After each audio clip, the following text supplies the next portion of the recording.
how to put the same song on multiple Instagram stories. Now, this is really simple, so let's just get into it. First, open up your Instagram, and after you've opened your Instagram, just go ahead and post a few stories. Now, swipe right and then just select the stories.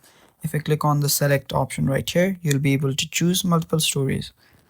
I'm just gonna go with 3 for now and go next. Now here, all you need to do is add the song. Now let's just add one. Let's just do this. And after we add the song, all you need to do is add the same song again here. Now, if you want the song to go in a flow, that is, the song starts right here.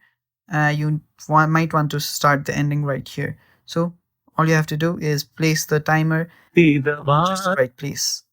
As you can see, sometimes auto too.